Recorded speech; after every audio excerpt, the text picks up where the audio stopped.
राधे राधे सब भक्तों को। एक बुढ़िया थी। वह मंगल देवता को अपना इष्ट देवता मानकर सदैव मंगल का व्रत रखती और मंगल देव का पूजन किया करती थी। उसका एक पुत्र था जो मंगलवार को उत्पन्न हुआ था। इस कारण उसको मंगलिया के नाम से बुलाया करती थी। मंगल देव के दिन ना तो घर को लीपती और ना ही पृथ्वी खोदा करती थी। एक दिन मंगल देवता उसकी श्रद्धा की परीक्षा लेने के लिए उसके घर में साधु का रूप बनाकर आए और द्वार पर आवाज़ दी। बुढ़िया ने कहा, महाराज क्या आज्ञा है। साधु कहने लगा कि बहुत भूख लगी है, भोजन करना है। भोजन बनाने के लिए तू थोड़ी सी पृथ्वी लीप दे तो तेरा पुण्य होगा। यह सुनकर बुढ़िया ने कहा, महाराज आज मंगलवार की व्रती हूँ, इसलिए मैं चौका नहीं लगा सकती। कहो तो जल का छिड़काव कर दूँ, उस पर भोजन बना लें।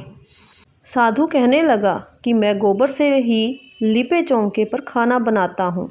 बुढ़िया ने कहा, पृथ्वी लीपन के सिवाय और कोई सेवा हो तो मैं सब कुछ करने के वास्ते उद्यत हूँ।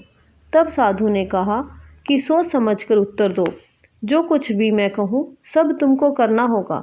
बुढ़िया कहने लगी, महाराज पृथ्वी लीपने के अलावा जो भी आज्ञा करेंगे उसका पालन अवश्य करूँगी। बुढ़िया ने ऐसे 3 बार वचन दे दिया। तब साधु कहने लगा कि तू अपने लड़के को बुलाकर औंधा लिटा दे, मैं उसकी पीठ पर भोजन बनाऊंगा। साधु की बात सुनकर बुढ़िया चुप हो गई। तब साधु ने कहा, बुला ले लड़के को, अब सोच विचार क्या करती है। बुढ़िया मंगलिया मंगलिया कहकर पुकारने लगी। थोड़ी देर बाद लड़का आ गया। बुढ़िया ने कहा, जा बेटे, तुझको बाबा जी बुलाते हैं। लड़के ने बाबा जी से जाकर पूछा, क्या आज्ञा है महाराज। बाबा जी ने कहा कि जाओ अपनी माता जी को बुला लाओ। तब माता जी आ गई तो साधु ने कहा कि तू ही इसको लिटा दे। बुढ़िया ने मंगल देवता का स्मरण करते हुए लड़के को औंधा लिटा दिया और उसकी पीठ पर अंगीठी रख दी।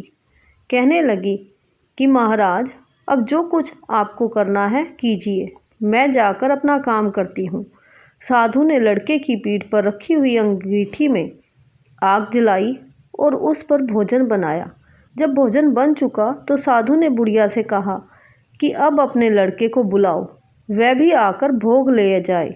बुढ़िया कहने लगी कि ये कैसे आश्चर्य की बात है कि उसकी पीठ पर आपने आग जलाई और उसी को प्रसाद के लिए बुलाते हैं। क्या ये संभव है कि अब भी आप उसको जीवित समझते हैं।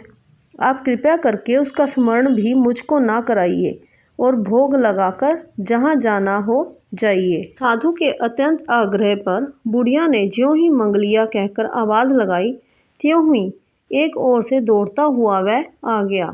साधु ने लड़के को प्रसाद दिया और कहा कि माई, तेरा व्रत सफल हो गया।